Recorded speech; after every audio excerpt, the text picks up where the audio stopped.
And then, the end, it's a happy ending because, Corbin is so good. Yeah. And it goes through him going to his senior prom and walking with his class after so defeating rad. every odd. Yeah. It's just, there's a lot of emotion in it, but it's a happy ending. And did you, Corbin, like almost feeling invincible, or was it nothing like that? Was it more like you realized what sacrifices people had to make for you? Oh, yeah. Well, I was just grateful to even be there.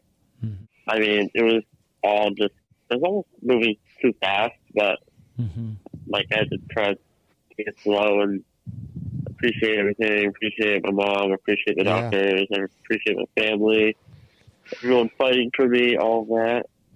So when I was in the hospital, my parents would never stay the night because that wasn't an option for them. But so they would leave when visiting hours got over, and I would break down and cry and like for a few minutes, and then I realized like nothing was gonna make this better if I didn't put in the work. Yeah. Right. Yeah. Wow. It's completely true. I completely agree with that. Yeah. Corbin, I have to say, he had, from the second that we could respond to him, he's had this positive attitude. Yeah. And, I've said to him, I've talked to him before, I said, at some point you probably need to go to therapy because his life is not the same. His friends have all left for college. Everything has changed. Yeah. He's still home. He doesn't have his license. He doesn't have his freedom. All of these things have changed for him. And he's still at this, like, I am so happy to be alive. I'm so lucky to have what I have. He's so grateful for everything. And he's got this great positive attitude all the time. And I think that has made all the difference. And I have to say, you said something about invincibility, and we got asked a question recently, and they said, if you had a special power, Corbin, what would it be? And he said, invincibility. Yeah. And I said, don't you dare say that. Yeah. We have tried this once, so we're not doing this again. Yeah. Yep. Wow. But gratitude, I feel like being grateful is a power itself. I mean, that is a special thing, because the more gratitude you have and the more things that you recognize to be grateful for, the more you attract more of that.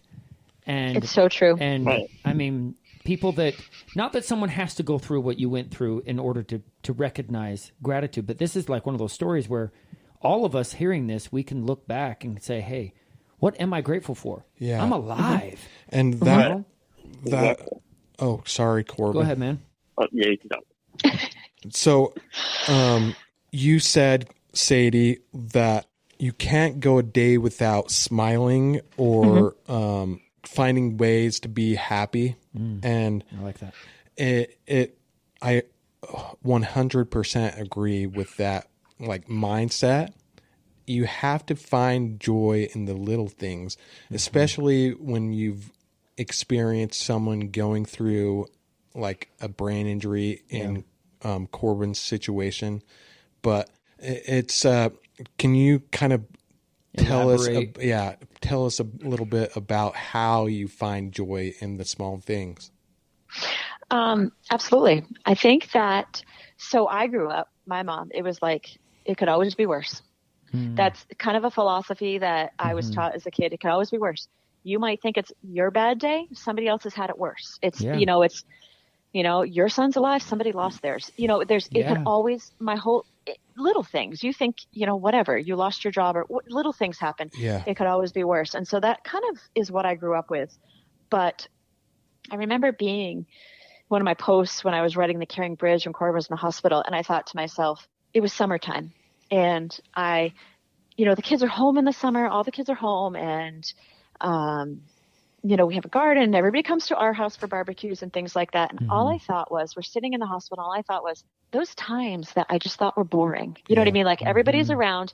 There's nothing exciting going on. But I would just, but those are the most memorable times. They are. And I just would have killed for one of those days. Just something normal, the little things that you take for granted, being able to say, kiss your kids goodnight because they're in their own bed. They're not in a hospital bed. They're, any little thing like that, it was just huge for me. And I still am guilty of it here and there now that we're home, and this July 4th will be 3 years. And there's some days where I'm just frustrated. You know, there's so much going on, and we're so busy with all the kids and the ages. And right. But then I have to stop and say, this is perfect. Everything is perfect. It's fine. Yeah. And you know, you find gratitude in those small things that you look over every other day. You know, when you're faced with losing that, and you actually think that, you don't, like you said, you don't have to go through something like that if you can find that positivity and have that positive attitude and be grateful for what you do have. Yeah. But when you are forced to go through something like that, like I think it's easier to have that kind of mindset. I agree. But it would be awesome if people could find that mindset without having to go through something like Corbin went through or you went through. I agree. And I think that, you know, if you know somebody who went through it, I think that my friends and family feel differently now, even though it wasn't their child. You know what I mean? And maybe, like I said, reading a story like that, like, because I think that I've had a lot of people that have read the book, and they said, you know, if Corbin can keep fighting, I had a woman in hospice.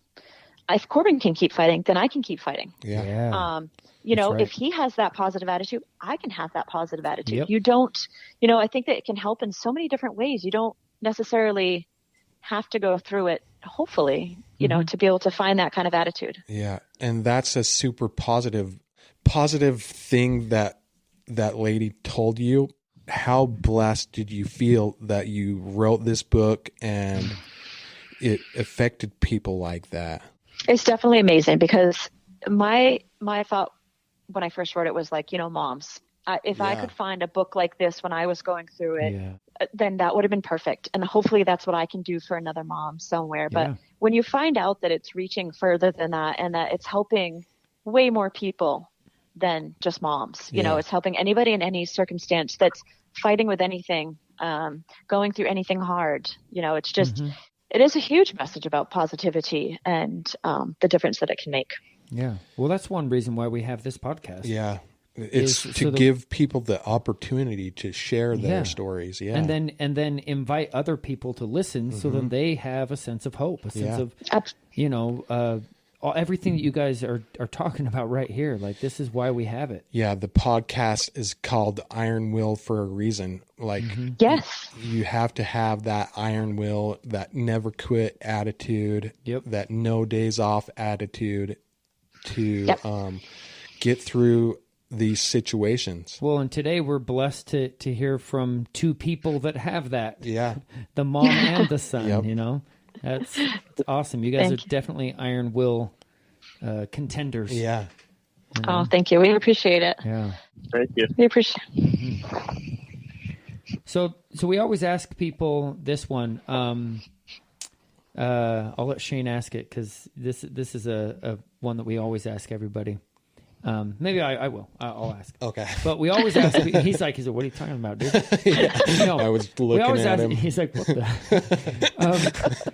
We always ask everybody towards the end of the podcast, who do you look to that to inspire you, to influence you, to pick you up? Are there podcasts that you listen to, certain books you listen to, motivational speakers, you know, anything like that? Who do you look up to? For both of you, I want both of you guys to answer. Yeah. So Corbin and Sadie. Yep. Sure. It's funny because I honestly, until we wrote the book, I hadn't listened to podcasts because, like I said, my youngest is 5. I've got one that graduated high school early who's just doing her first year trying to maneuver college online. I'm sorry. When did this book come out? So it just came out February 2nd. Okay. Oh, wow. Yeah. Sorry. So it just, no, it's probably no problem. It just came out.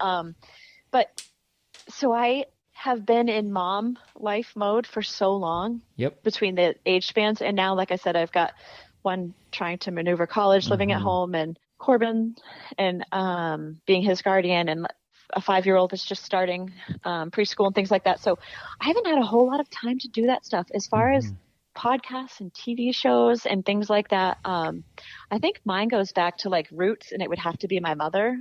Okay. So maybe she needs her own show so she can inspire others also. Right on. Yeah. But my mom was you don't mess with her, and she started her own business. She had a child young, and she started her own business and had a multi-million-dollar business that's retired now. But she started literally with nothing. Wow. She never even went to college, and she raised 4 children. Wow. And she's always been, my inspiration, my hero, my strength, I wouldn't have gotten through anything in my life without her. And so, I guess mine goes to her. That is awesome. What's her name? Her name's Debbie Lincoln. Okay. Debbie Lincoln. She's on my wall of heroes. That's right. She's incredible. That is cool. So how about you, Corbin? I'd either have to say my mom or my grandmother. Probably both. So they're kind of the same thing. Right on. Right. Okay. Yeah, that's awesome. You guys, I feel like we all need people in our lives that we can look up to. And just like we said earlier, we need people in our corner helping us out. And because I don't feel like we're here just to do everything alone. No, absolutely and not. And I mean, Shane could probably testify. There's no way he would have made it through his thing without his family. Yep. My family was so huge in my recovery. Very instrumental for sure. Absolutely.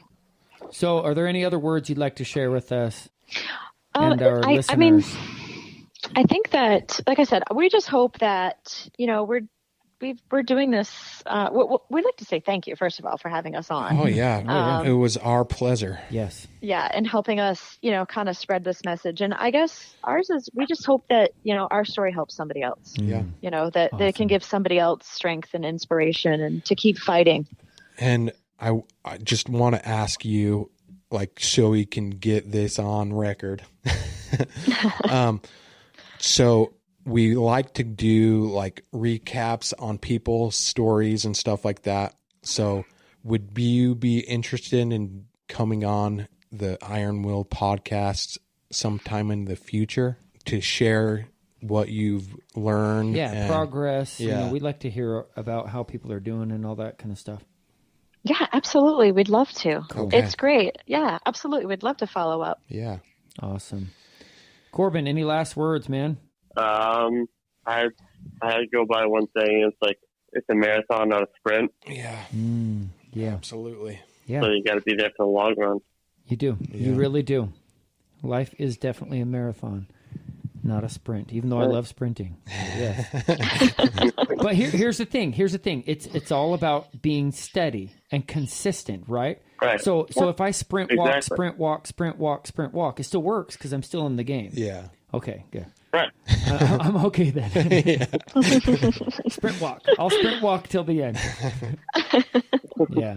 That's awesome, you guys. It was so nice having you guys on here. Yeah, and we want to ask people to share this podcast, subscribe, and comment, and because these types of stories you can really learn a lot from. And we look forward to, first of all, having you on again. Yeah. But the future podcasts that we do with other people like this, that's what drives us to keep doing this. Yeah. So absolutely. Okay. We thank you. You're welcome, you guys. You guys have yourself an awesome day. Okay. Thank you. You too. All right. Okay. See ya. Thank you.